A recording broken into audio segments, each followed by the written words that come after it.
환영합니다. 여러분의 마음 이곳에서 풀고 가세요. 안녕하십니까, 여러분. 오늘은 특별한 시간을 준비했습니다. 평소보다 긴 시간이 될 텐데요. 오늘은 가족 관계에 관한 3가지 사연을 연속으로 들어보려고 합니다. 가족. 우리에게 가장 소중한 존재이지만 때로는 가장 마음 아픈 존재이기도 합니다. 특히 나이가 들수록 가족과의 관계에서 느끼는 감정들은 더욱 복잡해지는 것 같습니다. 오늘 소개해드릴 3분의 사연은 모두 가족과의 관계에서 겪는 고민들입니다. 첫 번째는 명절만 되면 우울해지신다는 시어머니의 이야기. 두 번째는 성인 자녀가 이혼하고 들어와 살게 되면서 생긴 고민. 세 번째는 평생 아들만 챙겼던 것에 대한 후회의 이야기입니다. 긴 시간이지만 여러분의 이야기일 수도 있고 여러분 주변 분들의 이야기일 수도 있는 내용들입니다. 편안하게 들어주시면 감사하겠습니다. 그럼 첫 번째 사연부터 시작하겠습니다. 안녕하세요. 저는 올해 74살이 된 시어머니입니다. 제목을 보시고 놀라셨을 겁니다. 시어머니가 며느리 흉보러 온 건가? 아닙니다. 제 마음이 이상한 건지 궁금해서 용기 내었습니다. 저는 평생 좋은 시어머니가 되려고 노력했습니다. 제가 시집살이를 했거든요. 시어머니가 정말 무서웠습니다. 그래서 다짐했습니다. 절대 간섭하지 말자. 며느리들 힘들게 하지 말자. 아들 둘 모두 결혼 후 정말 조심했습니다. 먼저 전화 안 하고 집에 찾아가지 않고 명절에나 보는 정도였습니다. 며느리들한테도 칭찬만 하고 선물도 챙기고 정말 잘해줬습니다. 저는 정말 좋은 시어머니라고 생각했습니다. 그런데 문제는 명절입니다. 처음 몇 년은 행복했습니다. 온 가족이 모여 밥 먹고 손주들도 할머니 품에 안기고. 그런데 세월이 흐르면서 달라졌습니다. 아들들 오는 시간이 점점 늦어졌습니다. 예전엔 아침 일찍 왔는데 이제는 점심때쯤 옵니다. 머무는 시간도 짧아졌습니다. 점심 먹고 2~3시간 있다 갑니다. 손주들은 휴대폰만 봅니다. 제가 말 걸어도 대답도 안 하고 게임만 합니다. 할머니가 용돈 드릴까? 하면 그때만 잠깐 쳐다봅니다. 며느리들은 예의는 바릅니다. 음식도 도와주고 설거지도 하지만 뭔가 형식적입니다. 제가 말 걸어도 대화가 이어지지 않습니다. 요즘 어떻게 지내? 잘 지내요. 끝. 애들 학교 생활은? 잘해요. 끝. 더 이상 대화가 안 됩니다. 어색한 침묵만 흐릅니다. 아들들도 거실에서 TV만 봅니다. 제가 말 걸면 대답은 하지만 먼저 이야기하지 않습니다. 명절 끝나고 다들 돌아가면 저는 혼자 남습니다. 그날 저녁이 제일 힘듭니다. 아까까지 사람들로 북적였는데 이제는 저 혼자 설거지하다 눈물이 납니다. 왜 이렇게 허전하지? 왜 이렇게 외로운 거지? 요즘은 명절이 다가오면 불안합니다. 예전엔 기다려졌는데 이제는 또 그날이 오는구나 싶습니다. 작년 추석 때 일입니다. 큰손주 좋아한다고 비싼 한우로 갈비찜을 준비했습니다. 그런데 손주가 한 입 먹더니 할머니, 이거 너무 달아요. 저 안 먹어요. 합니다. 큰며느리가 어머님, 요즘 애들은 입맛이 달라요. 그런 거 안 먹어요. 하는 겁니다. 울컥했습니다. 하지만 참았습니다. 그래? 그럼 다른 거 먹어. 웃으면서 말했습니다. 속으로는 정말 서러웠습니다. 내가 뭐하러 이렇게 준비했나. 올해 설날엔 작은아들이 휴대폰 보더니 회사 일 급한 거 생겼네. 미안해요, 엄마. 먼저 가봐야겠어요. 합니다. 아직 식사도 안 끝났는데요. 작은 며느리는 아무 말 없이 가방 챙기고 손주들은 와, 집 가는 거야? 좋다 하면서 좋아했습니다. 제가 며칠 동안 준비한 음식이 그대로 남습니다. 그걸 보면 마음이 아픕니다. 저는 이상한 걸까요? 욕심이 많은 걸까요? 솔직히 말하면 저는 더 많은 걸 바랍니다. 형식적인 인사가 아니라 진심 어린 대화를 나누고 싶습니다. 며느리들과도 가까워지고 싶고 손주들과도 친해지고 싶습니다. 명절 때만이 아니라 평소에도 보고 싶습니다. 이런 제가 이기적인 건가요? 친구들 만나면 손주 자랑을 합니다. 우리 손주가 할머니 보고 싶다고 보채서 지난주에 왔었어. 이런 이야기들 들을 때마다 속으로는 부럽습니다. 한 번은 큰 손주한테 물어봤습니다. 할머니 보고 싶지 않아? 손주가 휴대폰 보면서 그냥 그래요. 그냥 그래요라니 할머니가 있어도 없어도 상관없다는 말 같았습니다. 남편이 살아있을 때는 그래도 괜찮았습니다. 남편과 이야기할 수 있었으니까. 하지만 남편이 돌아가신 후로는 정말 외롭습니다. 명절 때 아들들이 와도 저는 주방에서 혼자 음식을 준비합니다. 거실에서는 다들 TV를 봅니다. 제가 거실에 나가 앉으면 왠지 분위기가 어색해집니다. 그래서 주방으로 다시 들어갑니다.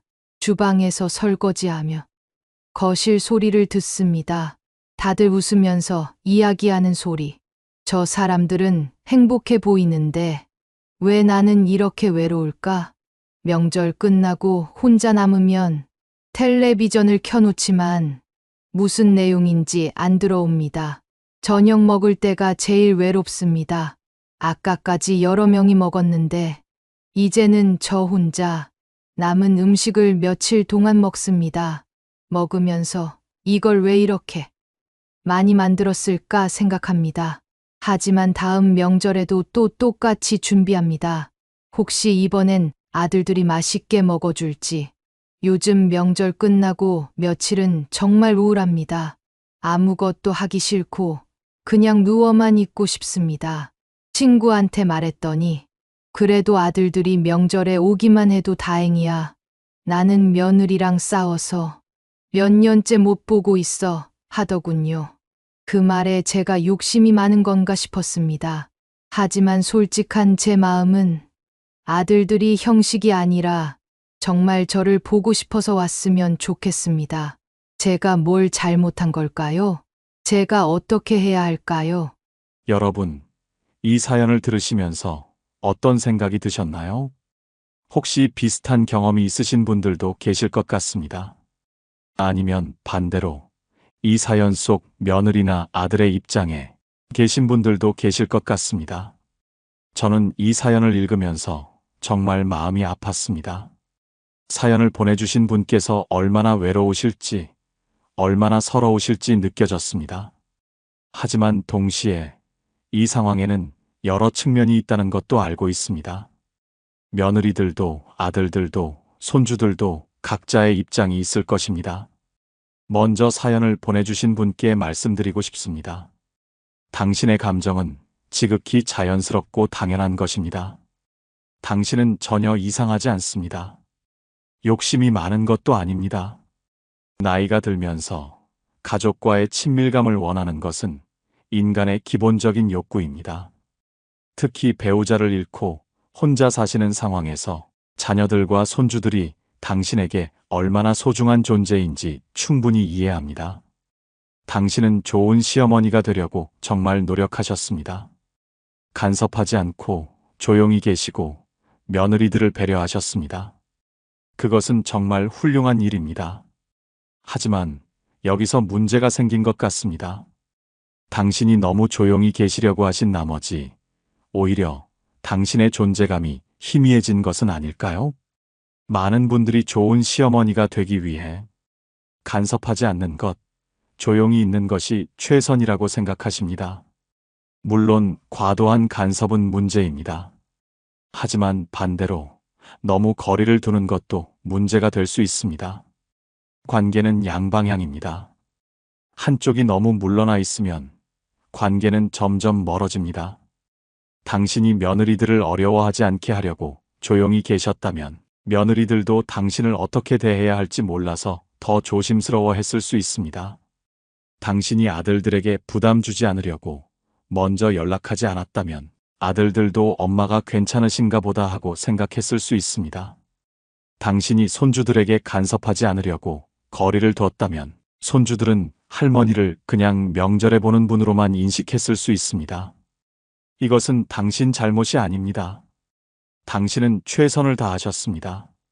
하지만 결과적으로 너무 조용히 계시려는 노력이 오히려 거리감을 만들어버린 것 같습니다. 명절의 의미가 변했습니다. 예전과 지금은 다릅니다. 예전에는 명절이 집안 어른을 뵙는 날이었습니다. 어른을 중심으로 가족이 모이는 날이었습니다. 하지만 지금은 명절이 가족이 모이는 날로 의미가 바뀌었습니다. 어른도 중요하지만 가족 모두가 평등하게 시간을 보내는 날로 인식됩니다. 젊은 세대들은 명절을 의무로 느끼는 경향이 있습니다. 특히 맞벌이 부부들에게 명절은 쉬는 날이 아니라 더 피곤한 날입니다.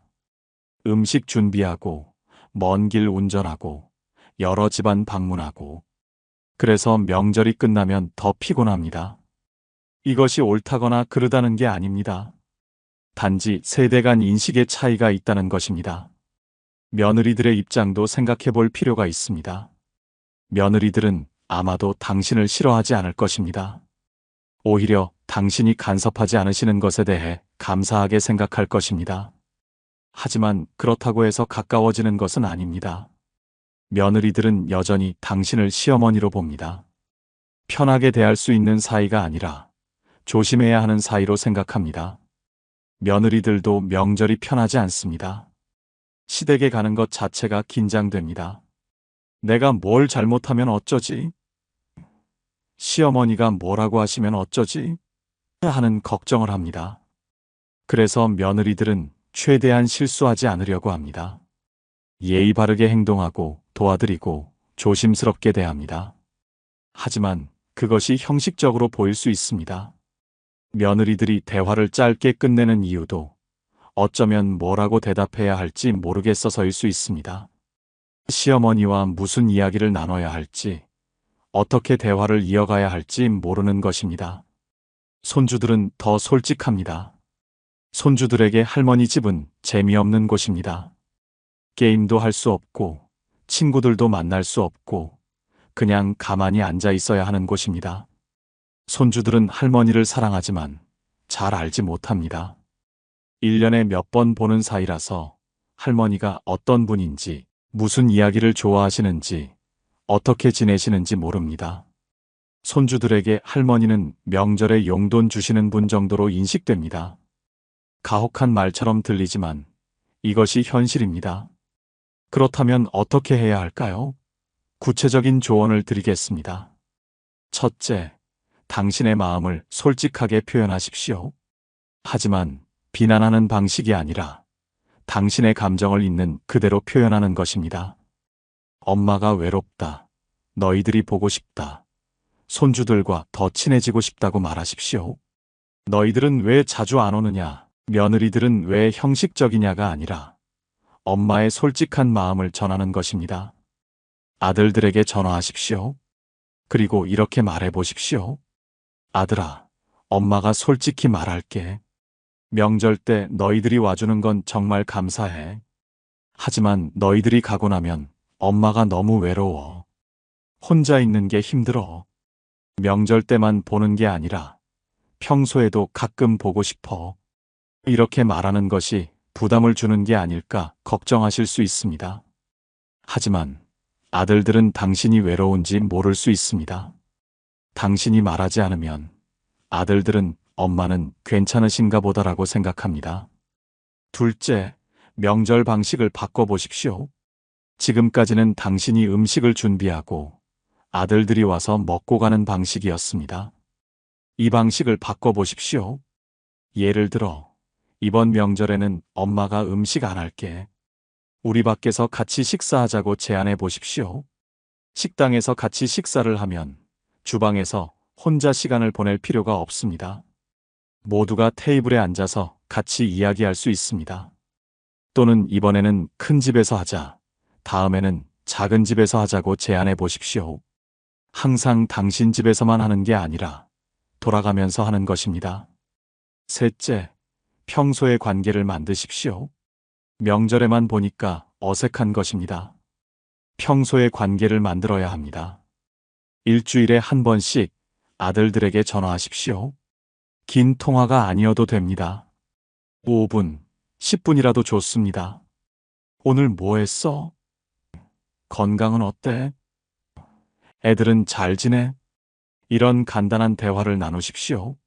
손주들에게도 연락하십시오. 요즘 아이들은 전화보다 문자나 카카오톡을 선호합니다. 손주들에게 메시지를 보내십시오. 할머니야, 학교 잘 다니고 있어?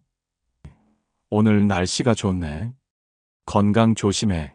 이런 짧은 메시지를 보내십시오. 처음에는 답장이 없을 수도 있습니다. 하지만 계속 보내십시오. 손주들이 할머니가 나를 생각하고 계시는구나 라고 느끼게 하는 것이 중요합니다.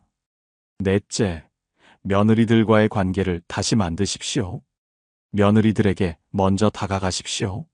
하지만 시어머니로서가 아니라 한 사람으로서 다가가십시오. 며느리에게 개인적으로 연락해 보십시오. 며느리야, 시간 있으면 엄마랑 밥 한번 먹을래? 둘이서만. 그리고 식사하면서 며느리의 이야기를 들으십시오. 요즘 어떻게 지내? 힘든 일 없어? 애들 키우느라 힘들지? 시어머니로서 충고하거나 간섭하는 것이 아니라 그냥 들어주는 것입니다. 며느리도 누군가에게 자기 이야기를 하고 싶어 합니다. 만약 당신이 진심으로 들어준다면 며느리도 마음을 열 것입니다. 다섯째, 손주들과 특별한 시간을 만드십시오. 손주들을 한 명씩 따로 만나보십시오. 손주에게 할머니랑 둘이서 놀러 갈래? 라고 제안해 보십시오. 손주가 좋아하는 것을 함께 하십시오. 게임을 좋아한다면 게임방에 같이 가보십시오. 영화를 좋아한다면 영화를 같이 보십시오. 손주의 세계에 들어가는 것입니다. 손주가 할머니의 세계로 오기를 기다리는 게 아니라 할머니가 손주의 세계로 가는 것입니다. 그리고 손주와 대화할 때 질문만 하지 마십시오. 할머니의 이야기도 들려주십시오. 할머니가 넌 아이였을 때는 이랬어. 할머니가 젊었을 때는 이런 일이 있었어. 이런 이야기를 들려주십시오. 손주들은 할머니의 삶에 대해 궁금해할 수 있습니다. 여섯째, 새로운 활동을 시작하십시오. 명절에만 가족을 보는 게 아니라 평소에도 당신만의 삶을 만드십시오. 지역 노인회, 문화센터, 종교단체 등에서 활동하십시오. 새로운 친구들을 사귀고 취미 활동을 하십시오. 당신의 삶이 풍요로워지면 가족들도 달리 보입니다. 명절에 가족이 오지 않아도 당신의 삶은 계속됩니다. 그리고 아들들에게 당신의 새로운 삶을 이야기하십시오. 엄마가 요즘 서예를 배우고 있어. 엄마가 새로운 친구를 사귀었어. 이런 이야기를 하십시오. 아들들이 엄마는 외롭게 기다리고만 계시는 분이 아니라 엄마도 자기 삶을 즐기시는 분이라고 생각하게 하십시오. 마지막으로 말씀드리고 싶은 것은 기대를 조정하는 것도 필요하다는 것입니다. 예전처럼 대가족이 모여서 오랜 시간 함께 보내는 명절은 어려울 수 있습니다. 시대가 변했고 가족의 형태도 변했습니다. 하지만 그렇다고 해서 가족의 사랑이 사라진 것은 아닙니다. 단지 표현 방식이 달라진 것뿐입니다. 짧게 보더라도 진심으로 보는 것이 중요합니다. 오래 있더라도 형식적으로 있는 것보다 짧게 있더라도 진심으로 소통하는 것이 더 의미 있습니다. 완벽한 명절, 완벽한 가족 모임을 기대하지 마십시오. 그런 것은 드라마에나 있습니다. 현실의 가족은 불완전하고, 때로는 어색하고, 때로는 실망스럽습니다. 하지만 그럼에도 불구하고 그들은 당신의 가족입니다. 당신을 사랑하고, 당신을 걱정하고, 당신과 함께 있고 싶어 합니다. 단지 그것을 표현하는 방법을 잘 모를 뿐입니다. 사연을 보내주신 분께 마지막으로 드리고 싶은 말씀이 있습니다. 당신은 좋은 어머니입니다. 좋은 시어머니입니다. 좋은 할머니입니다. 당신이 외로운 것은 당신이 사랑이 많기 때문입니다. 가족을 사랑하고 함께 있고 싶고 가까워지고 싶기 때문입니다. 그 마음을 숨기지 마십시오. 표현하십시오. 아들들에게, 며느리들에게, 손주들에게 당신의 마음을 전하십시오. 그리고 기다리기만 하지 마십시오. 먼저 다가가십시오. 먼저 연락하고, 먼저 제안하고, 먼저 사랑을 표현하십시오. 명절이 행복해지기를 바랍니다. 가족들과의 관계가 더 가까워지기를 바랍니다. 응원합니다. 자, 이제 두 번째 사연으로 넘어가겠습니다. 이번 사연은 성인 자녀가 이혼하고 다시 집으로 돌아오면서 생긴 고민에 관한 내용입니다. 안녕하세요. 저는 올해 77살 된 할머니입니다. 저는 남편과 함께 살고 있습니다. 남편은 81살이고 건강은 괜찮은 편이지만 거동이 불편해서 지팡이를 짚고 다닙니다. 저도 무릎이 안 좋지만 집안일은 할 수 있습니다. 우리 부부에게는 딸이 하나 있습니다. 올해 49살입니다.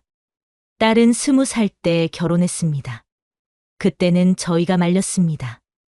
너무 어리다고, 결혼하면 힘들다고, 하지만 딸은 듣지 않았습니다. 사랑한다면서 꼭 결혼하겠다면서 우겼습니다. 결국 결혼을 했고 저희는 딸을 보내줬습니다. 사위는 괜찮은 사람 같았습니다. 직장도 있었고 딸한테 잘해주는 것 같았습니다. 딸은 결혼한 지 1년 만에 아들을 낳았습니다. 우리 외손주입니다. 이름은 지훈이라고 합니다. 지금 28살입니다. 딸은 20년 넘게 결혼 생활을 했습니다. 중간에 힘든 일도 있었지만 그럭저럭 살았습니다. 저희는 가끔 딸네 집에 가서 밥도 해주고 손주도 봐주고 그랬습니다. 그런데 작년에 딸이 이혼했습니다. 사위가 바람을 피웠습니다. 직장 동료와 사귀고 있었습니다. 딸이 알게 됐고 이혼을 요구했습니다. 사위는 미안하다면서도 그 여자와 재혼하고 싶다고 했습니다. 딸은 무너졌습니다. 20년 넘게 함께 산 남편이 다른 여자와 떠난다는 게 믿기지 않았을 것입니다. 이혼 과정은 힘들었습니다. 재산 분할, 위자료 등등. 다행히 딸이 집을 받았습니다. 그리고 위자료도 받았습니다. 하지만 딸은 그 집에서 살 수 없다고 했습니다. 추억이 많은 곳에서 살 수 없다면서 집을 팔았습니다. 그리고 딸이 저희한테 왔습니다. 엄마, 나 당분간 집에서 좀 살아도 될까? 혼자 있으니까 너무 힘들어. 저는 당연히 괜찮다고 했습니다. 딸이 힘든데 어떻게 안 된다고 하겠습니까? 그래, 와라. 엄마 아빠랑 같이 살자라고 했습니다. 딸은 손주 지훈이와 함께 왔습니다. 지훈이는 대학을 졸업하고 직장을 다니고 있었습니다. 처음에는 괜찮았습니다. 딸이 집에 있으니 오히려 좋았습니다. 이야기 상대도 생기고 같이 밥 먹고 같이 TV 보고 좋았습니다. 하지만 한 달쯤 지나면서 문제가 생기기 시작했습니다. 생활 습관이 달랐습니다. 저는 아침 일찍 일어나는 편입니다. 6시면 일어나서 아침 준비를 합니다. 남편도 일찍 일어나서 운동을 나갑니다. 그런데 딸은 늦게 일어납니다. 이혼 후 직장을 그만뒀거든요. 그래서 아침 10시, 11시에 일어납니다. 지훈이는 더 늦습니다. 직장을 다니는데도 출근 시간 직전에 일어나서 허겁지겁 나갑니다. 저는 아침을 준비해 놓습니다. 하지만 딸도 지훈이도 안 먹습니다.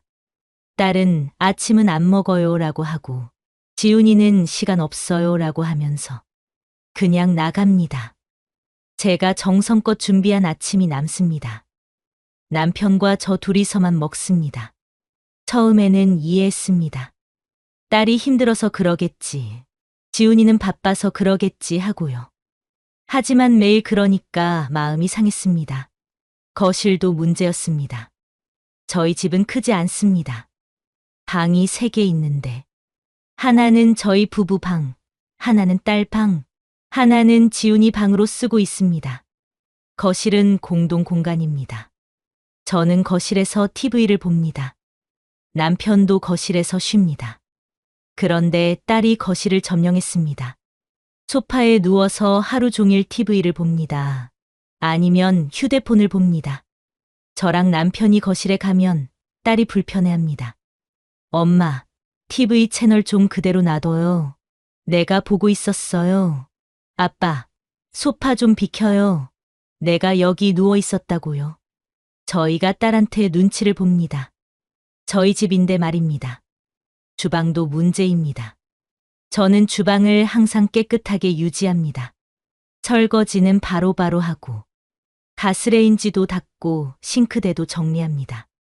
그런데 딸은 그렇지 않습니다. 밤에 라면을 끓여 먹고 그릇을 그냥 둡니다. 아침에 일어나면 지저분한 그릇이 싱크대에 쌓여 있습니다. 처음에는 제가 치웠습니다. 딸이 힘들어서 그러겠지 하면서요. 하지만 매일 그러니까 이제는 짜증이 납니다. 한 번은 딸한테 말했습니다. 딸아, 그릇은 바로바로 씻어. 그냥 두면 냄새도 나고 지저분해. 딸이 대답했습니다. 엄마, 나 지금 힘들어. 그런 것까지 신경 쓸 수가 없어. 저는 할 말을 잃었습니다. 딸이 힘든 건 알지만 그래도 기본적인 것은 해야 하는 거 아닌가요? 지훈이도 마찬가지입니다. 지훈이는 밤늦게 들어옵니다. 11시, 12시에 들어와서 샤워하고 방에 들어갑니다. 저희는 일찍 자는 편입니다. 10시면 잠자리에 듭니다. 그런데 지훈이가 늦게 들어와서 샤워하는 소리, 문 여닫는 소리 때문에 잠에서 깹니다. 남편이 화를 냈습니다. 야, 조금 조용히 할 수 없어? 할아버지, 할머니가 자고 있잖아. 지훈이가 대답했습니다. 할아버지, 저 회식 있었어요. 어쩔 수 없잖아요. 남편이 말했습니다. 회식이면 어쩔 수 없지. 하지만 조용히 할 수는 있잖아. 지훈이가 짜증 나는 표정으로 네, 알겠어요 라고 하고는 방으로 들어가 버렸습니다. 그날 이후로 지훈이는 저희랑 대화를 거의 안 합니다. 더 힘든 건 딸의 육아 방식입니다. 아니, 지훈이는 이미 어른이지만 딸은 여전히 지훈이를 애기 취급합니다. 지훈이가 회사에서 돌아오면 딸이 물어봅니다. 오늘 밥 먹었어? 뭐 먹었어? 힘든 일 없었어? 지훈이는 대충 대답하고 방으로 들어갑니다. 딸은 지훈이 방문 앞에서 밥은 먹었어? 내가 뭐 해줄까? 라고 계속 물어봅니다. 지훈이는 엄마, 나 피곤해. 좀 그만해 라고 짜증을 냅니다. 하지만 딸은 계속합니다. 지훈이 걱정이라면서요. 저는 딸한테 말했습니다. 딸아, 지훈이는 이제 어른이야. 너무 간섭하지 마. 딸이 대답했습니다. 엄마는 몰라 지훈이가 얼마나 힘들어하는지. 아빠가 바람 피워서 이혼한 것 때문에 지훈이도 상처받았어. 저도 그건 압니다. 지훈이가 힘들었을 거라는 걸. 하지만 그렇다고 해서 지훈이를 애기 취급하는 건 아니라고 생각합니다. 더 큰 문제는 딸의 미래입니다. 딸은 이혼하고 직장을 그만뒀습니다. 위자료로 받은 돈이 있지만 그것만으로 평생 살 수는 없습니다. 저는 딸한테 말했습니다. 딸아, 다시 일을 시작해야 하지 않겠니? 딸이 대답했습니다. 엄마, 나 지금 그럴 마음의 여유가 없어. 좀 쉬고 싶어. 한 달이 지나고 2달이 지나고 이제 1년이 다 됐습니다. 딸은 여전히 집에서 쉬고 있습니다. 저는 걱정됩니다. 딸이 이렇게 계속 집에만 있으면 어떻게 되는 걸까요? 나중에는 어떻게 살 건가요? 남편은 더 직접적으로 말합니다. 딸, 너 언제까지 이렇게 살 거야? 너도 이제 50이 다 됐어. 일을 해야지. 딸이 화를 냅니다. 아빠는 내 마음도 모르고 나 지금 힘들다고. 그러면 남편도 화를 냅니다. 힘든 건 알아 하지만 1년이 다 됐잖아. 이제는 다시 시작해야지. 딸과 남편이 싸웁니다. 저는 중간에서 어쩔 줄을 모릅니다. 경제적인 문제도 있습니다. 딸과 지훈이가 들어오면서 생활비가 늘었습니다. 식비, 수도세, 전기세, 가스비 모두 늘었습니다. 저희는 연금으로 살고 있습니다. 남편 연금과 제 국민연금을 합쳐서 한 달에 150만 원 정도 받습니다.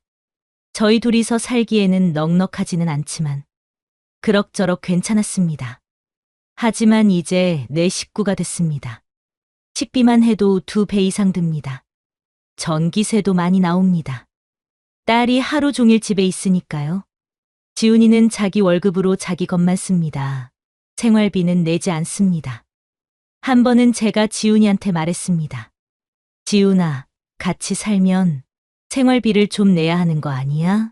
지훈이가 대답했습니다. 할머니, 저도 돈 모으고 있어요. 나중에 독립해야 하잖아요. 그 말도 맞습니다. 지훈이도 미래를 준비해야죠. 하지만 지금 같이 사는데 생활비를 아예 안 내는 건 좀 그렇지 않나 싶습니다. 딸한테도 말했습니다. 딸아, 생활비가 많이 늘었어. 좀 도와줄 수 있니? 딸이 대답했습니다. 엄마, 나 지금 돈 벌고 있지 않잖아. 나중에 일 시작하면 드릴게. 하지만 언제 일을 시작할지도 모르고 계속 이렇게 살 수는 없습니다. 가장 힘든 건 제 집인데 제가 눈치를 본다는 겁니다. 거실에 가려고 해도 딸이 TV 보고 있나 확인합니다. 주방에서 요리하려고 해도 딸이 주방 쓰고 있나 확인합니다. 밤에 화장실 가려고 해도 지훈이가 씻고 있나 조심합니다. 제 집인데 제가 마음 편히 살 수가 없습니다. 남편은 더 힘들어합니다. 남편은 원래 집에서 편하게 지내는 걸 좋아하는데 이제는 불편해합니다. 남편이 저한테 말합니다. 여보, 우리가 언제까지 이렇게 살아야 해? 저도 모르겠습니다. 딸한테 나가라고 할 수도 없고 그렇다고 이렇게 계속 살 수도 없고 며칠 전에는 이런 일이 있었습니다. 저희 부부가 거실에서 TV를 보고 있었습니다. 드라마를 보고 있었는데 딸이 나왔습니다. 딸이 말했습니다. 엄마, 나 이거 봐야 하는데 채널 좀 바꿔도 돼? 저는 우리가 지금 이거 보고 있어 라고 했습니다. 딸이 짜증을 냈습니다. 아, 엄마는 맨날 드라마만 봐. 나는 이거 꼭 봐야 한다고. 남편이 화를 냈습니다. 야, 내가 무슨 권리로 우리한테 명령을 해? 우리가 먼저 보고 있었잖아. 딸도 화를 냈습니다. 아빠는 왜 그래? 내가 뭐 잘못했어? 큰 싸움이 났습니다. 딸은 울면서 방으로 들어갔고 저희는 거실에 남았습니다. 그날 저녁은 정말 불편했습니다.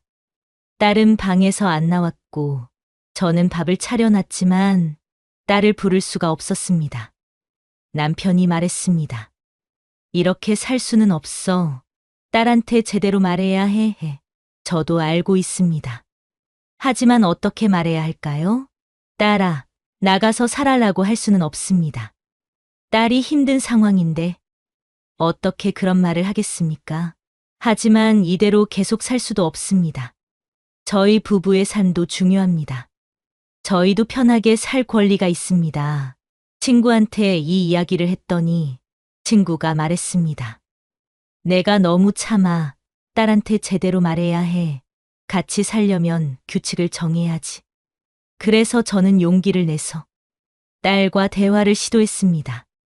딸아, 엄마랑 이야기 좀 하자. 딸이 대답했습니다. 뭔데? 저는 조심스럽게 말했습니다. 딸아, 우리 같이 살면서 서로 지켜야 할 것들이 있는 것 같아. 예를 들어서 그릇은 바로 씻는다든지, 거실은 같이 쓴다든지. 딸이 화를 냈습니다. 엄마는 지금 나한테 간섭하는 거야? 나 지금 힘든데 그런 것까지 신경 쓸 수가 없다고. 저는 간섭하는 게 아니라 같이 살려면 서로 배려해야 한다는 거지라고 말했습니다. 딸이 울면서 말했습니다. 엄마도 날 버리는 거야? 남편도 날 버렸는데. 엄마까지 나한테 이러면 나는 어떻게 해? 저는 가슴이 찢어지는 것 같았습니다. 딸이 너무 불쌍했습니다. 버리는 게 아니야. 엄마는 널 사랑해. 하지만 우리도 힘들어. 딸이 말했습니다. 나도 힘들어. 나도 이러고 싶어서 이러는 거 아니야. 그날 대화는 거기서 끝났습니다. 저는 아무것도 해결하지 못했습니다.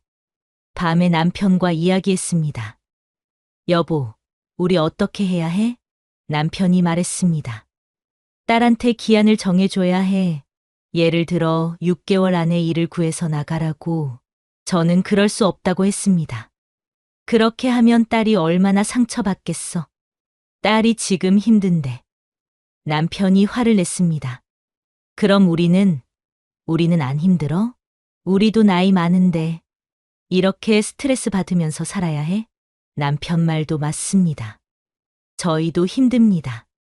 저희도 나이가 많고 건강도 안 좋고 편하게 살고 싶습니다. 하지만 딸을 내쫓을 수는 없습니다. 딸이 제 자식인데 힘들 때 엄마가 도와주지 않으면 누가 도와주겠습니까? 하지만 동시에 저희의 삶도 중요합니다. 저희도 행복할 권리가 있습니다. 이것이 제 고민입니다.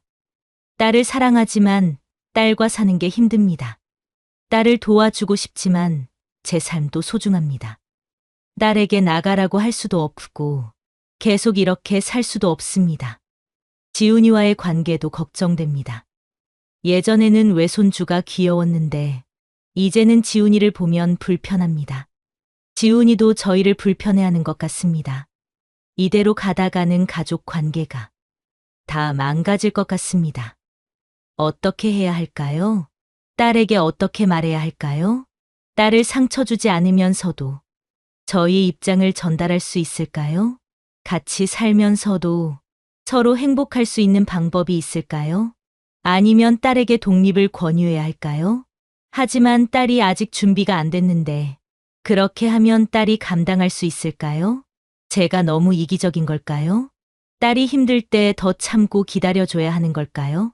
아니면 제 생각이 맞는 걸까요? 딸도 이제 어른이니까 스스로 책임을 져야 하는 걸까요? 밤에 잠을 못 잡니다. 이 문제 때문에 계속 고민합니다. 남편과도 요즘 사이가 안 좋습니다. 딸 문제로 자꾸 다투게 됩니다. 저는 딸 편을 들고 남편은 딸을 너무 봐준다라고 합니다. 70대에 이런 고민을 하게 될 줄 몰랐습니다. 이 나이에는 편하게 살고 싶었습니다. 손주들 보고 여행도 가고 취미 생활도 하고. 하지만 이제는 그런 여유가 없습니다. 매일 딸과의 관계, 생활비 걱정, 남편과의 갈등으로 스트레스를 받습니다. 제발 조언을 부탁드립니다. 저는 어떻게 해야 할까요? 이 사연을 들으시면서 여러분은 어떤 생각이 드셨나요? 아마도 많은 분들이 공감하실 것 같습니다. 요즘 성인 자녀가 다시 부모님 집으로 돌아오는 경우가 많아지고 있습니다. 이혼, 실직, 경제적 어려움 등 여러 이유로요. 이것은 단순히 개인의 문제가 아니라 사회적인 문제입니다. 먼저 딸의 상황을 이해해야 합니다. 20년 넘게 함께 산 남편에게 배신당했습니다. 그것도 바람을 피워서 다른 여자와 재혼하겠다고 떠났습니다. 이것은 엄청난 충격입니다. 자존감이 무너지고 미래가 불안하고 모든 것이 무의미하게 느껴집니다. 이혼을 경험한 사람들은 말합니다. 마치 죽음과 비슷한 상실감을 느낀다고요. 함께 만들었던 추억, 미래에 대한 계획, 모든 것이 한순간에 무너집니다. 딸이 지금 무기력한 것은 당연합니다. 우울증일 가능성도 있습니다. 딸이 주방을 지저분하게 두는 것, 하루 종일 누워있는 것, 아들을 과잉 보호하는 것, 이 모든 것이 심리적 고통의 표현일 수 있습니다. 하지만 동시에 사연을 보내주신 분의 입장도 충분히 이해됩니다. 70대입니다.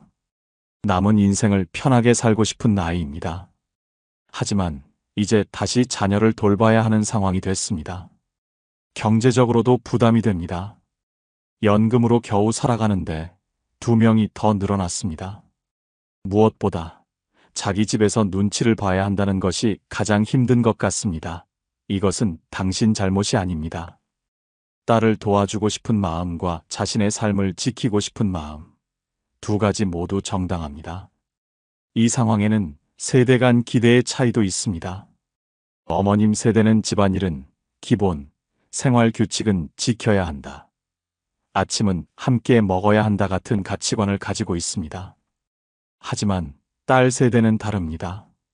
개인의 자유, 자기만의 공간, 자기만의 시간을 중요하게 생각합니다. 서로 나쁜 의도가 없습니다. 단지 살아온 방식이 다른 것입니다. 지훈이도 힘든 상황입니다. 28살이면 독립해야 할 나이인데 부모님 이혼으로 다시 조부모님 집에서 살게 됐습니다. 직장을 다니면서도 자기만의 공간이 없습니다. 할아버지 할머니는 일찍 주무시니까 조용히 해야 하고 엄마는 계속 간섭하고 편할 곳이 없습니다. 지훈이도 빨리 독립하고 싶을 것입니다. 하지만 경제적으로 쉽지 않습니다. 요즘 집값도 비싸고 월세도 비싸니까요. 그렇다면 어떻게 해야 할까요? 구체적인 방법을 제시하겠습니다. 첫째, 가족회의를 하십시오. 네 식구가 모두 모여서 솔직하게 이야기하는 시간을 가지십시오. 하지만 비난하는 자리가 아니라 서로의 마음을 나누는 자리로 만드십시오. 먼저 당신이 말문을 여십시오. 우리 가족 모두 모여서 이야기를 좀 하자. 비난하는 게 아니라 서로의 마음을 나누고 함께 살아가는 방법을 찾고 싶어. 그리고 각자의 입장을 이야기하게 하십시오. 딸에게 먼저 말할 기회를 주십시오. 딸아, 내가 지금 어떤 마음인지, 뭐가 힘든지 엄마한테 말해줄래? 딸의 이야기를 끝까지 들으십시오. 중간에 끊지 말고, 판단하지 말고, 그냥 들어주십시오. 그 다음에 당신의 마음을 전하십시오. 딸아, 엄마는 널 정말 사랑해. 내가 힘들 때 엄마가 도와주고 싶어. 하지만 솔직히 엄마도 힘들어. 엄마 아빠도 나이가 많고 편하게 살고 싶은데 요즘은 그럴 수가 없어. 서로를 위해서 뭔가 방법을 찾아야 할 것 같아. 지훈이에게도 기회를 주십시오. 지훈아, 너는 어떻게 생각해? 이렇게 모두의 마음을 나누고 나면 해결책을 찾기가 더 쉬워집니다. 둘째, 명확한 규칙을 만드십시오. 같이 살려면 규칙이 필요합니다. 하지만 일방적으로 정하는 게 아니라 함께 정해야 합니다. 예를 들어, 생활비, 딸아, 지금은 내가 일을 안 하니까 생활비를 낼 수 없는 거 이해해? 하지만 지훈이는 일을 하잖아. 지훈이가 한 달에 얼마라도 생활비를 내면 어떨까? 공간 사용, 거실은 공동 공간이야. 서로 양보하면서 써야 해. 예를 들어, 오전에는 엄마 아빠가 쓰고, 오후에는 내가 쓰는 건 어떨까? 집안일, 딸아, 엄마가 다 할 수는 없어. 내가 할 수 있는 것들을 정해보자. 예를 들어, 내가 쓴 그릇은 내가 씻는 거야. 소음, 지훈아, 할아버지 할머니는 일찍 주무셔. 10시 이후에는 조용히 해줄 수 있니? 이렇게 구체적으로 정하십시오. 그리고 종이에 적어서 냉장고에 붙여두십시오. 셋째, 딸의 회복을 위한 전문적 도움을 찾으십시오. 딸이 지금 우울증일 가능성이 있습니다. 전문가의 도움이 필요합니다. 딸에게 제안하십시오. 딸아, 상담을 받아보는 게 어떨까? 혼자 이겨내기 힘들면 전문가의 도움을 받는 것도 좋아. 요즘은 지역 정신건강복지센터에서 무료 상담도 제공합니다. 이혼 후 심리 상담 프로그램도 있습니다. 딸이 거부하면 엄마랑 같이 가자. 엄마도 요즘 힘들어서 상담받고 싶어라고 하십시오. 상담을 통해 딸이 마음의 상처를 치유하고 앞으로 나아갈 힘을 얻을 수 있습니다. 넷째, 딸의 독립을 위한 구체적인 계획을 세우십시오. 딸에게 무작정 나가라고 하는 게 아니라 함께 독립계획을 세우는 것입니다. 딸아, 엄마는 내가 여기 계속 있어도 좋아. 하지만 너도 내 인생을 살아야 하잖아. 같이 계획을 세워보자. 구체적인 목표를 정하십시오. 6개월 안에 일자리 찾기, 1년 안에 독립하기, 그때까지 매달 얼마씩 저축하기, 그리고 딸이 일자리를 찾는 것을 도와주십시오. 직업 상담, 이력서 작성, 면접 준비 등을 함께 하십시오. 딸이 계획을 세우고 실천하면 딸도 희망을 가질 수 있고 당신도 언젠가는 끝이 있구나라고 생각하며 버틸 수 있습니다. 5째, 지훈이의 독립도 고려하십시오. 지훈이는 이미 성인이고 직장도 있습니다. 독립할 수 있는 나이입니다. 지훈이에게 제안하십시오. 지훈아, 너도 이제 독립을 생각해 봐야 하지 않겠니? 딸과 지훈이가 함께 독립하는 것도 방법입니다. 모자가 함께 작은 집을 얻어서 사는 것입니다. 아니면 지훈이가 먼저 독립하고 나중에 딸이 독립하는 것도 방법입니다. 6째, 당신과 남편의 관계를 돌보십시오. 이 상황에서 가장 중요한 것은 당신과 남편의 관계입니다. 남편과 자주 대화하십시오. 남편의 마음을 들어주시고 당신의 마음도 나누십시오. 여보, 당신도 많이 힘들죠? 미안해요. 하지만 우리 같이 이겨내요. 남편과 둘만의 시간을 가지십시오. 일주일에 한 번이라도 집을 나와서 산책을 하거나 식사를 하거나 영화를 보십시오. 딸 이야기만 하지 말고 둘만의 이야기도 하십시오. 남편과의 관계가 튼튼해야 이 어려운 시기를 버틸 수 있습니다. 7째, 경계선을 명확히 하십시오. 당신은 딸을 도와주고 싶지만 무한정 도와줄 수는 없습니다. 딸에게 명확히 말하십시오. 딸아, 엄마는 널 사랑해. 그래서 지금 도와주는 거야. 하지만 엄마도 한계가 있어. 우리가 함께 살 수 있는 건 1년까지야. 그 안에 내가 독립할 수 있도록 엄마가 도와줄게. 하지만 1년 후에는 내가 스스로 살아가야 해. 이렇게 경계선을 정해주는 것이 오히려 딸에게 도움이 됩니다. 무한정 기다려주는 것보다 명확한 목표가 있을 때 사람은 더 빨리 회복됩니다. 8째, 자신을 돌보십시오. 당신도 쉼이 필요합니다. 매일 스트레스를 받으면서 살면 당신의 건강이 나빠집니다. 일주일에 한두 번은 집을 나가십시오. 친구들을 만나고 취미 활동을 하고 당신만의 시간을 가지십시오. 집에서 모든 것을 해결하려고 하지 마십시오. 가끔은 딸이 알아서 하게 두십시오. 당신이 건강해야 딸도 도와줄 수 있습니다. 마지막으로 현실적인 기대를 가지십시오. 이 상황이 금방 해결되지 않을 수 있습니다. 딸이 회복하고 독립하는 데 시간이 걸릴 수 있습니다. 하지만 영원히 이렇게 살지는 않을 것입니다. 언젠가는 딸이 다시 일어설 것입니다. 그때까지 당신이 해줄 수 있는 것은 딸을 사랑하면서도 당신의 한계를 지키는 것입니다. 완벽한 엄마가 되려고 하지 마십시오. 당신도 사람입니다. 힘들 때는 힘들다고 말할 수 있습니다. 딸에게 모든 것을 해주려고 하지 마십시오. 딸도 어른입니다. 스스로 해결할 능력이 있습니다. 사연을 보내주신 분께 마지막으로 드리고 싶은 말씀이 있습니다. 당신은 좋은 엄마입니다. 딸이 힘들 때 받아준 것만으로도 충분히 좋은 엄마입니다. 하지만 좋은 엄마가 되는 것과 자신을 희생하는 것은 다릅니다. 딸을 도우면서도 당신의 삶을 지킬 수 있습니다. 용기를 내서 딸과 대화하십시오. 당신의 마음을 전하십시오. 그리고 전문가의 도움을 받으십시오. 혼자 해결하려고 하지 마십시오. 이 어려운 시기를 잘 넘기시기를 바랍니다. 응원합니다. 자, 이제 마지막 3번째 사연입니다. 이 사연은 많은 분들께서 공감하실 것 같은 뒤늦은 후회에 관한 이야기입니다. 안녕하세요. 저는 올해 70살이 된 할머니입니다. 오늘 이렇게 사연을 보내는 것이 부끄럽고 창피합니다. 제가 잘못한 것을 이제야 깨달았거든요. 저는 자식이 둘 있습니다. 아들 하나, 딸 하나입니다.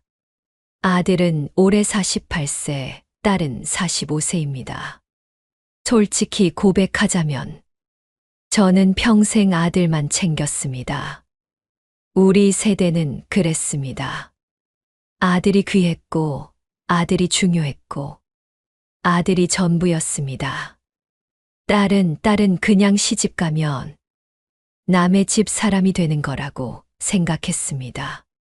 아들이 태어났을 때 저는 정말 기뻤습니다. 시댁에서도 좋아했습니다. 아들 낳았네, 잘했어 하면서 칭찬해 줬습니다. 그래서 아들을 정성껏 키웠습니다. 좋은 것은 다 아들한테 줬습니다.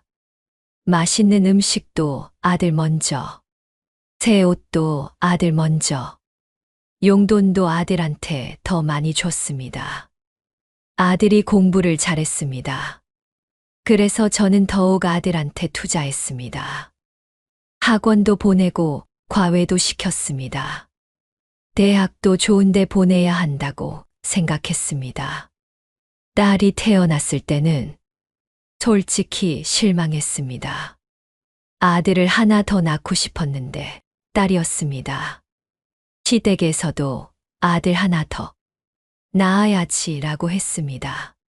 하지만 셋째를 낳지 못했습니다. 건강 문제로요. 그래서 딸이 막내가 됐습니다. 딸은 그냥 키웠습니다. 먹이고, 입히고, 학교 보내고. 하지만 아들처럼 정성을 쏟지는 않았습니다. 딸이 엄마, 나도 학원 가고 싶어 라고 하면 여자애가 무슨 학원이야. 집안일이나 배워라고 했습니다.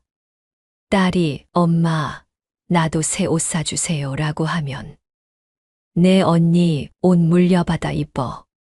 새 옷은 오빠 먼저야 라고 했습니다. 명절 때 친척들이 모이면 다들 아들만 칭찬했습니다. 우리 조카 정말 잘생겼네. 공부도 잘한다며 이런 말들. 딸은 그냥 부엌에서 일을 도와야 했습니다. 너는 여자니까 이런 거 배워야 해라고 하면서요. 딸이 고등학교 졸업할 때 대학 가고 싶다고 했습니다. 하지만 저는 반대했습니다. 여자가 무슨 대학이야. 오빠 대학 등록금도 빠듯한데. 내 대학 등록금까지 어디서 나와? 너는 취직해서 오빠 학비 보태야지. 딸은 울면서서 엄마, 나도 공부하고 싶어요. 라고 했습니다. 하지만 저는 단호했습니다. 안 돼, 집안 사정이 어려워. 너는 일찍 취직해야 해. 딸은 고등학교만 졸업하고 공장에 취직했습니다. 그리고 월급의 대부분을 집에 가져다 줬습니다. 오빠 학비를 위해서요. 아들은 좋은 대학을 나왔어. 좋은 회사에 취직했습니다. 저는 정말 자랑스러웠습니다. 아들이 결혼할 때 저희는 아들을 많이 도와줬습니다. 집도 장만해주고 결혼식 비용도 대고 살림살이도 사줬습니다. 아들이니까 당연히 해줘야지라고 생각했습니다. 딸도 결혼했습니다. 딸이 엄마, 나도 좀 도와주세요 라고 했습니다. 하지만 저는 딸은 시집 가면 그쪽에서 해주는 거야. 우리가 뭘 해줘 라고 했습니다. 딸은 아무것도 받지 못하고 결혼했습니다. 시댁에서도 별로 해주지 않았습니다. 딸은 힘들게 신혼살림을 꾸렸습니다. 세월이 흘렀습니다. 아들은 잘 살았습니다. 좋은 회사 다니고 좋은 아파트에 살고 아이들도 좋은 학교 보내고 딸도 그럭저럭 살았습니다. 남편이 성실하게 일해서 크게 부족한 것 없이 살았습니다. 저는 주로 아들네 집에 갔습니다. 손주들도 봐주고 아들 며느리 도와주고 그랬습니다. 딸네는 가끔 갔습니다. 딸이 불러서 가는 정도였습니다. 명절 때도 아들네 집에서 보냈습니다. 아들 집에서 명절을 보내야지라고 생각했습니다. 딸이 엄마, 우리 집에서도 명절 보내면 안 돼요? 라고 물으면 딸네 집은 나중에 가지라고 했습니다. 그렇게 몇십 년을 살았습니다. 그런데 몇 년 전부터 변화가 생겼습니다.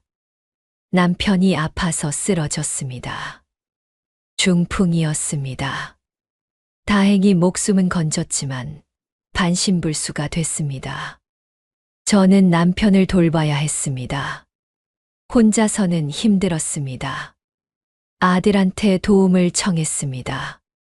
아들아, 아빠가 많이 아프시오. 엄마 혼자서는 힘들어. 좀 도와줄 수 있니? 아들이 대답했습니다. 엄마, 나도 회사 다녀야 하고, 애들 키워야 하고, 바빠요. 요양보호사 쓰세요. 저는 서운했습니다. 그래도 내 아버지인데. 아들이 말했습니다. 엄마, 제가 뭘 도와드려요? 제가 간호를 할 수도 없고, 돈 필요하시면 얼마 드릴게요. 아들은 돈을 보내줬습니다. 하지만 직접 오지는 않았습니다. 몇 달에 한 번 정도 잠깐 들르는 게 전부였습니다. 며느리는 거의 오지 않았습니다. 애들 돌봐야 해서요. 학원 데려다 줘야 해서요. 하면서요. 저는 외로웠습니다. 아들이 더 자주 와줬으면 좋겠는데. 아들은 바빴습니다. 그때 딸이 왔습니다. 딸은 거의 매일 왔습니다. 일이 끝나면 저희 집에 와서 아버지를 돌봐줬습니다. 씻겨주고 밥 먹여주고 말벗도 해줬습니다. 저는 딸한테 미안했습니다. 딸아, 내가 이렇게까지 할 필요 없어. 너도 바쁜데. 딸이 말했습니다. 괜찮아요. 엄마, 제 아버지인데요. 당연한 거예요. 딸은 1년 넘게 거의 매일 왔습니다.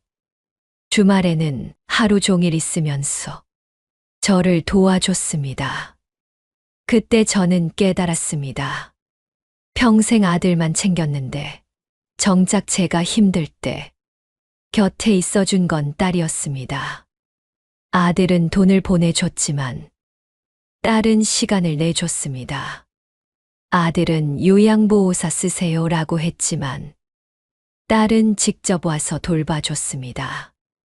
저는 딸에게 평생 잘해주지 않았습니다.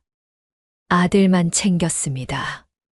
그런데 딸은 저를 원망하지 않고 묵묵히 부모를 돌봐줬습니다. 남편이 돌아가셨습니다. 장례식 때 아들은 왔습니다. 형식적으로 절하고 조문객들 맞이하고 그랬습니다. 하지만 저를 위로해 주지는 않았습니다. 딸은 제 옆에서 울면서 저를 안아줬습니다. 엄마, 힘드시죠? 제가 있어요. 장례식이 끝나고 아들은 바로 돌아갔습니다. 엄마, 저 회사 일 때문에 가봐야 해요. 힘내세요. 딸은 일주일 동안 저와 함께 있어줬습니다. 밤에 제가 울면 옆에서 같이 울어줬습니다. 그때부터 저는 많은 생각을 하게 됐습니다. 내가 평생 뭘 한 거지? 아들만 챙기느라 딸을 제대로 사랑하지 못했네. 그런데 정작 나를 사랑해 주는 건 딸이네. 저는 딸에게 사과하고 싶었습니다. 하지만 어떻게 말해야 할지 몰랐습니다. 어느 날 저는 용기를 냈습니다. 딸아, 엄마가 미안해. 평생 너한테 잘해주지 못했어. 오빠만 챙기고 너는 제대로 사랑하지 못했어. 딸이 말했습니다. 엄마, 괜찮아요. 옛날 일이에요. 저는 울었습니다. 괜찮을 리가 없어. 엄마가 너한테 정말 미안해. 내가 대학 가고 싶다고 했을 때 보내줬어야 했는데, 결혼할 때 더 도와줬어야 했는데, 딸도 울었습니다. 엄마, 저도 서운했어요. 많이 서운했어요. 왜 오빠만 사랑하시는지, 왜 저는 안 사랑하시는지 많이 궁금했어요. 저는 딸을 안았습니다. 미안해, 미안해, 엄마가 잘못했어. 우리는 한참을 울었습니다. 그날 이후로 저는 딸한테 더 잘해주려고 노력했습니다. 딸네 집에 자주 가고, 딸이 좋아하는 음식 만들어주고, 딸 손주들한테도 용돈 주고. 하지만 뭔가 어색했습니다. 평생 그렇게 안 살았는데, 갑자기 잘해주려니까 어색한 겁니다. 딸도 어색해했습니다. 엄마, 갑자기 왜 이래요? 하면서요. 저는 엄마가 이제라도 너한테 잘해주고 싶어 라고 했습니다. 딸이 말했습니다. 엄마, 괜찮아요. 이제 와서 그러지 않으셔도 돼요. 그 말이 더 아팠습니다. 이제 와서 그러지 않으셔도 돼요라는 말이 마치 이미 늦었어요라는 말처럼 들렸습니다. 아들과의 관계도 달라졌습니다. 저는 아들한테 서운했습니다. 평생 아들만 챙겼는데, 정작 제가 힘들 때 아들은 없었습니다. 그래서 아들한테 거리를 두게 됐습니다. 예전처럼 자주 연락하지 않고, 자주 챙기지 않았습니다. 아들은 처음에 눈치를 못 챘습니다. 그러다가 어느 날 물었습니다. 엄마, 요즘 왜 그래요? 저한테 왜 이렇게 차갑게 대하세요? 저는 솔직하게 말했습니다. 아빠 아프셨을 때 내가 별로 안 도와줬잖니. 엄마가 많이 서운했어. 아들이 당황했습니다. 엄마, 저도 바빴어요. 그리고 돈도 보내드렸잖아요. 저는 말했습니다. 돈이 문제가 아니야. 엄마는 내가 와줬으면 좋겠었어. 내 아버지를 봐줬으면 좋겠었어. 아들이 화를 냈습니다. 그럼 제가 뭘 어떻게 하라고요? 회사 그만두고 엄마 아빠만 돌봐요? 저도 제 가족이 있어요. 저는 내 여동생은 회사 다니면서도 거의 매일 왔어 라고 말했습니다. 아들이 말했습니다. 그건 여동생 선택이고요. 저는 제 방식대로 한 거예요. 우리는 싸웠습니다. 평생 아들과 싸워본 적이 없는데, 그날 처음으로 크게 싸웠습니다. 그 이후로 아들과 사이가 멀어졌습니다. 아들은 가끔 전화하지만 예전 같지 않습니다. 며느리도 섭섭해합니다. 어머님이 요즘 우리한테 왜 그러세요? 하면서요. 손주들도 할머니가 우리는 안 좋아하시나 봐. 하면서 서운해합니다. 저는 혼란스럽습니다. 평생 아들만 사랑했는데, 이제 와서 딸한테 잘해주려니 어색하고, 아들한테는 서운하고, 딸은 제 마음을 받아주지 않는 것 같고, 아들은 제가 변했다면서 불편해하고, 제가 잘못 살았다는 걸 뒤늦게 깨달았는데, 이미 늦은 것 같습니다. 관계를 회복할 수 있을까요? 딸에게 제 진심을 전달할 수 있을까요? 딸이 저를 용서해 줄까요? 아들과도 예전처럼 돌아갈 수 있을까요? 아니면 이대로 멀어지는 걸까요? 명절이 되면 더 힘듭니다. 예전에는 아들네 집에서 명절을 보냈는데, 이제는 딸네에서도 보내고 싶습니다. 하지만 아들이 섭섭해합니다. 엄마는 이제 여동생만 좋아하시네요. 라고 하면서요. 친구들한테 이 이야기를 하면 다들 그래도 아들이 아들이지. 아들을 너무 섭섭하게 하지 말라고 합니다. 하지만 저는 이제 그 말에 동의할 수 없습니다. 아들도 소중하지만 딸도 똑같이 소중합니다. 아니, 어쩌면 딸이 더 소중한지도 모릅니다. 제가 힘들 때 곁에 있어준 사람이니까요.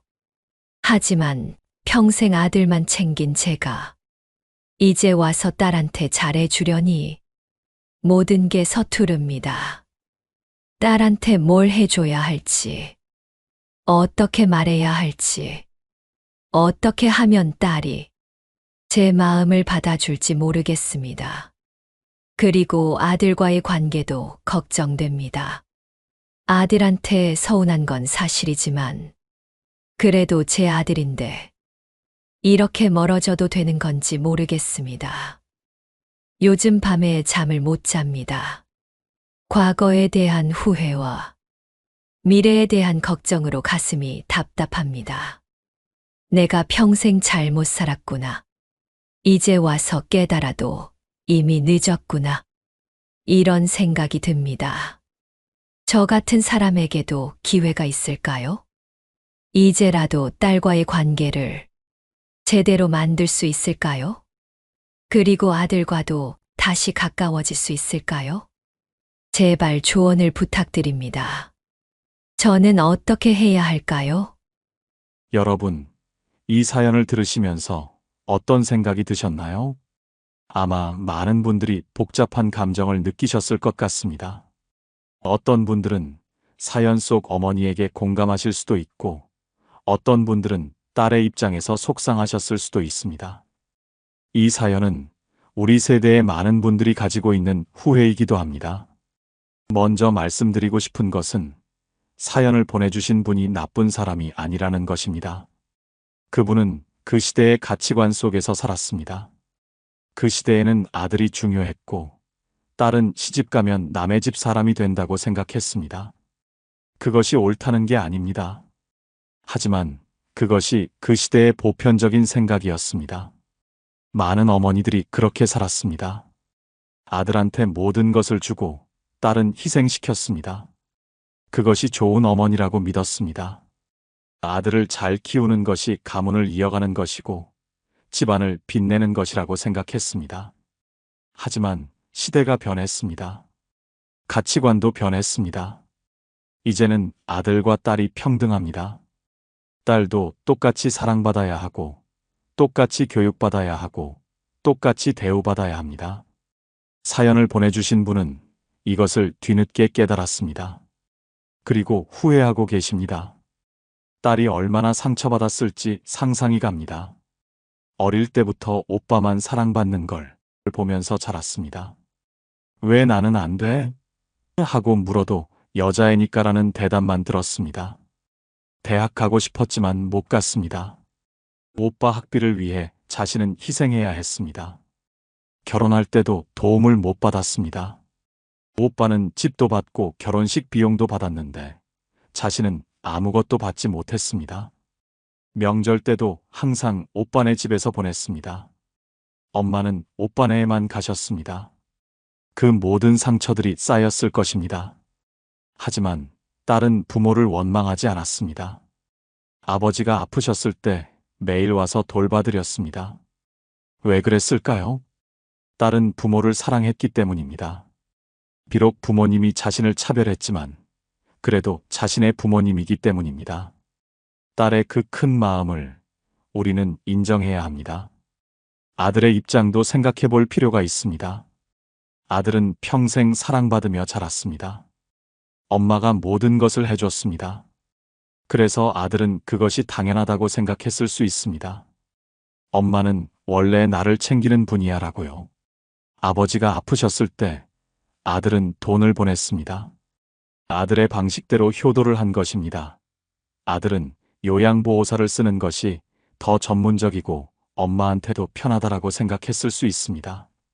물론 어머니는 아들이 직접 와주기를 원하셨습니다. 하지만 아들은 그것을 몰랐을 수 있습니다. 그리고 갑자기 엄마가 차갑게 대하시니까 아들은 당황했을 것입니다. 내가 뭘 잘못했지? 하고 생각했을 것입니다. 사연을 보내주신 분께 말씀드리고 싶습니다. 후회하는 것만으로도 큰 진전입니다. 많은 사람들이 평생 깨닫지 못하고 삽니다. 하지만 당신은 깨달았습니다. 늦었다고 생각하지 마십시오. 지금이라도 시작할 수 있습니다. 딸과의 관계를 회복하는 것은 가능합니다. 시간이 걸리겠지만 가능합니다. 아들과의 관계도 다시 만들 수 있습니다. 이제 구체적으로 어떻게 해야 할지 말씀드리겠습니다. 첫째, 딸에게 진심 어린 사과를 하십시오. 한 번 사과하고 끝이 아닙니다. 계속해서 진심으로 사과하십시오. 딸과 단둘이 만나는 시간을 가지십시오. 그리고 당신의 마음을 솔직하게 전하십시오. 딸아, 엄마가 평생 너한테 미안했어. 너를 차별했고, 너를 제대로 사랑하지 못했어. 그게 얼마나 너를 아프게 했을지 이제야 알겠어. 정말 미안해. 그리고 구체적으로 사과하십시오. 대학 못 가게 한 건 미안해. 결혼할 때 도와주지 못한 건 미안해. 명절 때 너네 집에 안 간 건 미안해. 딸이 울 수도 있습니다. 화를 낼 수도 있습니다. 그것을 받아들이십시오. 딸의 모든 감정을 받아주십시오. 그래, 내가 화날 만해. 서운할 만해. 엄마가 잘못했어. 둘째, 말이 아니라 행동으로 보여주십시오. 갑자기 잘해주려고 하면 어색합니다. 자연스럽게, 꾸준히 하십시오. 딸에게 정기적으로 연락하십시오. 일주일에 한 번이라도 전화해서 안부를 물으십시오. 딸 내 집에 자주 가십시오. 그리고 딸이 좋아하는 음식을 만들어 주십시오. 딸 손주들을 챙기십시오. 아들 손주들한테 하던 것처럼 딸 손주들한테도 똑같이 하십시오. 명절은 번갈아 가면서 보내십시오. 한 번은 아들네, 한 번은 딸네. 셋째, 시간을 주십시오. 딸의 상처는 깊습니다. 평생 쌓인 상처입니다. 그것이 하루아침에 치유되지 않습니다. 딸이 당신의 마음을 받아들이는데 시간이 걸릴 수 있습니다. 처음에 딸이 엄마, 이제 와서 그러지 않으셔도 돼요 라고 할 수 있습니다. 하지만 포기하지 마십시오. 계속 사랑을 표현하십시오. 언젠가는 딸이 마음을 열 것입니다. 딸도 엄마의 사랑을 원하고 있으니까요. 넷째, 아들과도 솔직하게 대화하십시오. 아들에게도 당신의 마음을 전하십시오. 아들아, 엄마가 너한테 할 말이 있어. 엄마가 평생 너만 챙겼어. 그게 잘못이었어. 내 여동생한테 미안한 일을 많이 했어. 이제라도 그걸 바로잡으려고 해. 그래서 내가 섭섭할 수도 있겠지만 이해해줬으면 좋겠어. 아들이 이해하지 못할 수도 있습니다. 엄마가 왜 갑자기 변하셨어요? 라고 물을 수 있습니다. 솔직하게 대답하십시오.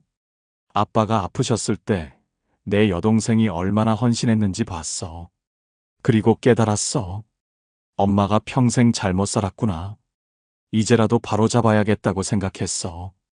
아들에게 요구하십시오. 아들아, 엄마가 내 여동생한테 잘하는 걸 섭섭해하지 마. 그리고 너도 여동생한테 잘해줘. 너희는 남매야. 서로 의지하고 살아야 해. 다섯째, 아들을 멀리하지 마십시오. 딸한테 잘해주는 것과 아들을 멀리하는 것은 다릅니다. 아들도 여전히 당신의 자식입니다. 사랑받을 자격이 있습니다. 아들에게 서운했던 것을 솔직하게 말하되 아들을 멀리하지는 마십시오.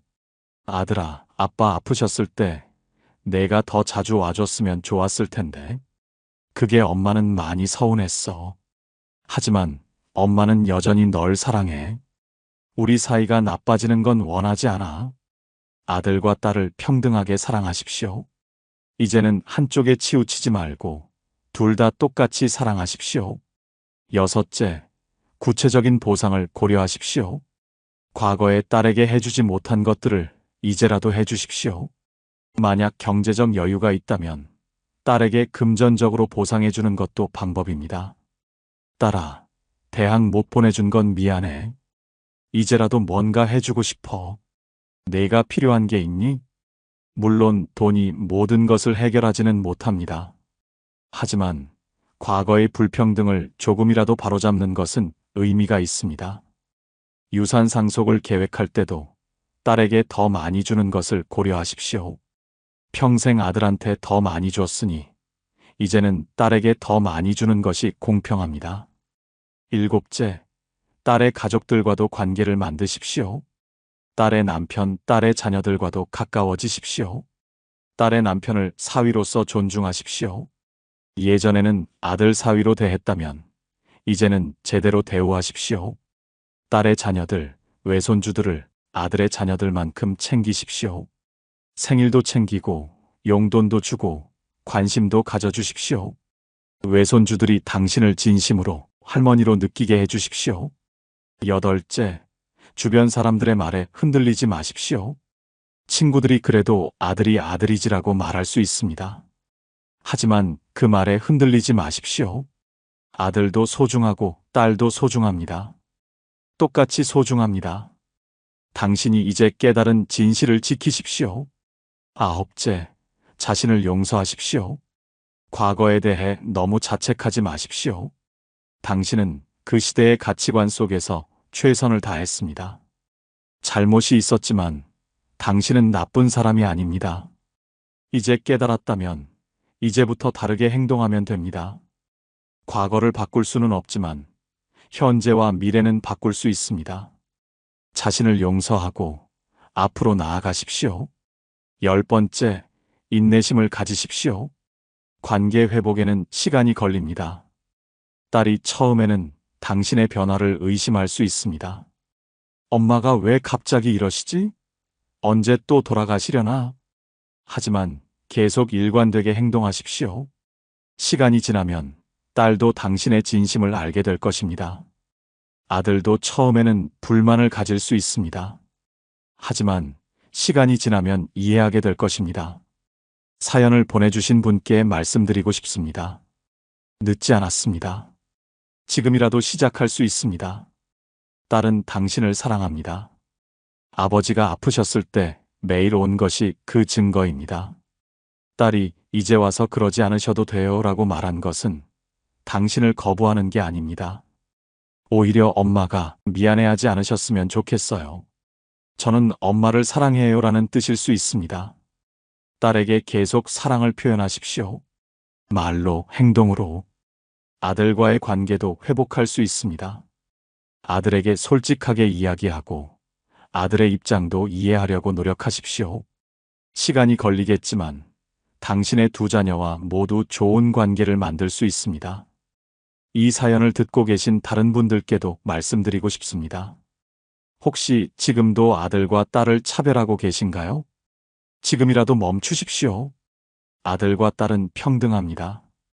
똑같이 사랑받을 자격이 있습니다. 아들이 대를 잇는다. 딸은 시집가면 남의 집 사람이라는 생각을 버리십시오. 그것은 낡은 생각입니다. 아들도 소중하고 딸도 소중합니다. 둘 다 당신의 자녀입니다. 지금부터라도 평등하게 대하십시오. 나중에 후회하지 않으려면요.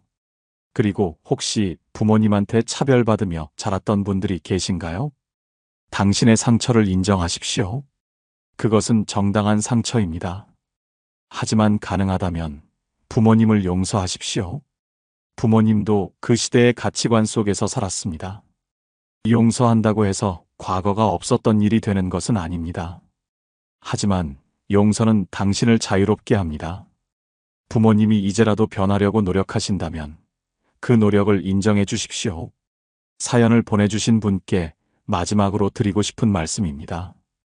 당신의 후회는 당신이 변화하고 있다는 증거입니다. 많은 사람들이 평생 자신의 잘못을 깨닫지 못합니다. 하지만 당신은 깨달았습니다. 이제 행동할 차례입니다. 딸에게 사랑을 표현하십시오. 계속해서 꾸준히 아들과도 좋은 관계를 유지하십시오. 시간이 걸리겠지만 당신은 할 수 있습니다. 당신의 두 자녀가 모두 당신을 사랑하고 당신도 두 자녀를 평등하게 사랑하는 날이 올 것입니다. 희망을 잃지 마십시오. 응원합니다. 여러분, 오늘 긴 시간 동안 3가지 사연을 함께 들었습니다. 명절만 되면 우울한 시어머니의 이야기, 성인 자녀가 다시 들어와 살게 된 부모님의 고민, 그리고 평생 아들만 챙긴 것을 후회하는 어머니의 이야기. 이 3가지 사연은 모두 다르지만 공통점이 있습니다. 가족 관계의 어려움입니다. 가족은 우리에게 가장 소중한 존재이지만 동시에 가장 어려운 관계이기도 합니다. 왜냐하면 너무 가깝기 때문입니다. 너무 가까우니까 서로에게 기대가 크고 기대가 크니까 실망도 큽니다. 오늘 사연들을 통해 우리가 배울 수 있는 것들이 있습니다. 첫째, 소통입니다. 많은 문제가 소통 부족에서 옵니다. 마음을 솔직하게 표현하지 않으니까 서로 오해하고 서로 서운해합니다. 가족이라고 해서 말하지 않아도 알아주기를 기대하지 마십시오. 말로 표현해야 합니다. 나는 이렇게 느껴. 나는 이게 필요해. 나는 이게 힘들어라고 솔직하게 말하십시오. 둘째, 경계선입니다. 가족이라고 해서 모든 것을 함께 할 수는 없습니다. 서로의 공간을 존중하고 서로의 시간을 존중하고 서로의 선택을 존중해야 합니다. 사랑한다고 해서 간섭하는 것이 아니라 사랑하기 때문에 존중하는 것입니다. 셋째, 평등입니다. 아들과 딸, 시어머니와 며느리, 부모와 자녀 모두 평등한 인간입니다. 누가 더 중요하고 덜 중요한 것이 아닙니다.